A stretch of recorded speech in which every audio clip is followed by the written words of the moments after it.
Kali ini tampil berbeda. Biasanya yang memberikan tausiah atau ceramah alim ulama, para habaib, mubalik kondang. Tapi di depan kita saat ini, di sebelah saya, ada tunarungu namanya. Orang bisu dan tuli, Pak Ustaz, punya telinga dua tidak bisa mendengar dengan sempurna, punya mulut satu tidak bisa bicara dengan sempurna, tapi dia masih mau belajar agama, mau pula mengamalkan agamanya Allah Subhanahu wa Ta'ala. Di Indonesia kurang lebih ada 2 juta tunarungu, bahkan ada yang bilang 7 juta. Mereka terlahir seperti ini bukan kemauan mereka, tapi sudah kehendak Allah Subhanahu wa Ta'ala. Kalau bisa memilih ingin normal seperti kita, bisa berbincang-bincang dengan kedua orang tuanya, mendengarkan lantunan ayat suci Al-Quran yang dibacakan oleh Pak Imam dan muadzin yang begitu indah. Ingin Pak seperti kita semua, tapi apa hendak dikata terlahir seperti ini. Kata alim ulama bukan suatu kekurangan, ini suatu kelebihan daripada Allah Subhanahu wa Ta'ala. Kelak telinga mereka tidak akan Allah hisab seperti Allah menghisab telinga kita. Kelak di akhirat lisan-lisan mereka tidak akan Allah hisab seperti Allah menghisab lisan-lisan kita. Mereka Pak, Masya Allah, umat baginda Nabi SAW banyak kami temui berkunjung di Indonesia ini, Malaysia, Sudan, Kamboja, Kalimantan, Sulawesi, Pulau Jawa sampai dengan Pulau Sumatera ini. Banyak kami temui mereka. Ditanya Allah ada berapa? 9 jawabannya. Ada lagi yang bilang Allah itu 2. Allah itu sebelah kanan lafaz Allah, sebelah kiri Nabi Muhammad. Jadi mereka berpikir yang pasang-pasang itu suami istri kan. Allah itu suaminya, Nabi Muhammad itu perempuan istrinya. Itu yang sarjana apa yang kami tanya. Dari kalangan SMP, SMA sarjana, di SLB pun kami jumpa begitu jawaban mereka. Dan ini fakta di jalan. Dan kami buat kemarin pertemuan di Masjid Raya Baitur Rahman di Banda Aceh. Kurang lebih dihadiri dengan guru-guru kita, alim ulama kita di sana. Ada Habib Aris Harif Al-Idrus, ada Abi Iskandar BKM daripada Masjid Raya Baitur Rahman. Semua duduk. Kurang lebih yang hadir tunarungu 150 orang, laki-laki dan perempuan. Kami tanya satu persatu depan beliau, guru-guru kita, Allah ada berapa? 7 katanya, dengan bangganya. Yang perempuan kami tanya Allah ada berapa? 4. Anaknya sudah 2, umurnya 40 tahun, 35, macam-macam, nggak ada yang benar sejawab siapa Allah Subhanahu wa Ta'ala. Maka kasihan Pak, sudah tidak bisa mendengar, tidak bisa bicara kalau nggak kenal Allah dan Nabi-Nya. Kemana kelihatan kelak mereka mati dan pergi. Maka ini tanggung jawab kita semua sebagai umat baginda Nabi Muhammad SAW, bagaimana agama ini bisa sampai kepada seluruh manusia, baik yang normal seperti kita ataupun mereka kaum tunarungu. Dan alhamdulillah sebelah saya ini tunarungu Pak, wajahnya sama, punya mata 2, telinga 2, mulut 1, kaki 2, tangan 2. Tapi ada sedikit kelebihan, mereka berbicara dengan kedua tangannya, pakai bahasa isyarat. Dan dia sudah belajar beberapa hari dengan kami. Dan insya Allah dia akan menyampaikan beberapa kata tentang pentingnya ini agama, mengamalkan agama, dan mendakwakan agama. Dan insya Allah saya akan coba menerjemahkan. Dipencet dulu tombolnya. Dia sampaikan Bismillahirrahmanirrahim. Assalamualaikum warahmatullahi wabarakatuh. Maaf Bapak Ibu, dia katakan, saya seorang tunarungu, punya telinga 2, tidak bisa mendengar dengan sempurna, punya mulut 1, tidak bisa bicara dengan sempurna. Tapi begini-begini saya masih mau mengamalkan agama dan masih mau mendakwakan agamanya Allah Subhanahu wa Ta'ala. Dialah Allah yang menciptakan seluruh malaikat, di mana Allah Subhanahu wa Ta'ala memberikan malaikat sifat yang selalu taat kepada Allah terus. Dan dia Allah yang menciptakan iblis laknatullah alaih dan bala tentaranya, di mana Allah Subhanahu wa Ta'ala memberikan sifat kepada iblis laknatullah alaih selalu ingkar dan maksiat kepada Allah terus. Dan dia Allah yang menciptakan jin dan manusia, di mana Allah berikan sifat kadang-kadang sebagian dari manusia dan jin ini taat kepada Allah, dan sebagian jin dan manusia ini ingkar kepada Allah Subhanahu wa Ta'ala. Dialah Allah yang menciptakan kebahagiaan, kesuksesan, kejayaan, kemuliaan jin dan manusia hanya dalam mengamalkan agama secara sempurna, mengikuti sunnah baginda Nabi Sallallahu Alaihi Wasallam. Dia sampaikan barang siapa yang taat kepada Allah, mengikuti sunnah baginda Nabi Shallallahu Alaihi Wasallam, maka hakikatnya di dunia dia telah sukses. Kelak nanti masuk dalam tubuh dia akan jaya, di akhirat dia akan selamat, dan pasti orang-orang seperti ini Allah akan masukkan ke dalam surga, bahagia kekal abadi untuk selama-lamanya. Mudah-mudahan Bapak dan Ibu ada di dalamnya. Begitupun sebaliknya disampaikan barang siapa yang ingkar kepada Allah, tidak mengikuti sunnah baginda Nabi Shallallahu Alaihi Wasallam, hakikatnya di dunia dia telah gagal. Kelak nanti masuk dalam kubur dia akan celaka, di akhirat dia akan binasa, dan Allah murka. Maka orang-orang seperti ini Allah akan campakkan ke dalam neraka api neraka, dibakar, disiksa untuk kekal selama-lamanya.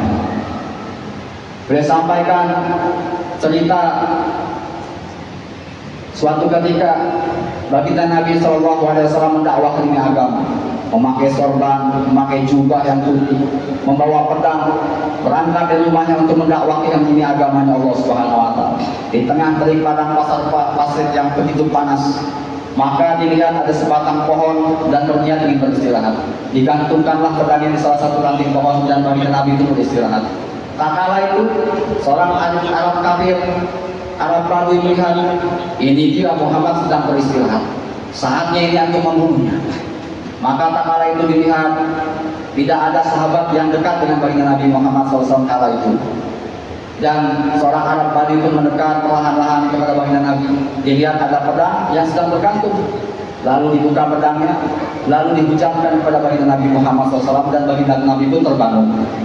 Maka orang kafir tadi berkata, wahai Muhammad, sekarang siapa yang dapat membantu? Maka Nabi SAW bersabda, Allah, Allah, Allah sebanyak 3 kali. Maka berkatalah hati orang kafir tadi dan terjatuh ke pedangnya.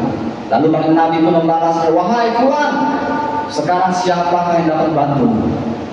Maka seorang Arab kafir tadi pun ketakutan dan berjanji tidak akan mengganggu dakwah baginda Nabi Muhammad SAW asalkan dilepaskan pergi. Maka dengan akhlak yang baik, baginda Nabi pun melepaskan Arab Badui tadi pun pergi daripada hadapan baginda Nabi Muhammad SAW. La ilaha illallah. Pertanyaannya Pak, kalau ada pedang di leher kita, siapa yang kita ingat? Ingat anak, ingat istri, bahkan hutang pun ingat pada saat itu. Tapi baginda Nabi Muhammad SAW contohkan, walaupun ada pedang di lehernya, siapa yang diingat? Allah, Allah, Allah. Mengajarkan iman yang sempurna kepada Allah Subhanahu Wa Taala. Dia sampaikan 1-2 hadis dari sahabat meriwayatkan Nabi Shallallahu Alaihi Wasallam bersabda yang mafhumnya, barang siapa yang di dalam hatinya ada iman walaupun kecil sebesar zarah, maka Allah Subhanahu Wa Taala akan berikan dia surga yang minimalnya 10 kali lipat luasnya daripada dunia ini. Beliau sampaikan, kalau kita ingin bahagia setelah memiliki iman, kita harus menjaga sholat 5 waktu berjamaah di masjid, sholat yang wajib. Nabi SAW bersabda yang mafhumnya, barang siapa yang menjaga sholat 5 waktunya berjamaah di masjid, Allah Subhanahu Wa Taala akan berikan 5 keuntungan. Yang pertama, diberkahkan ia punya rezeki. Yang kedua, dihindarkan daripada azab kubur. Yang ketiga, Allah Subhanahu Wa Taala akan berikan ia catatan amal kebaikan daripada tangan kanannya.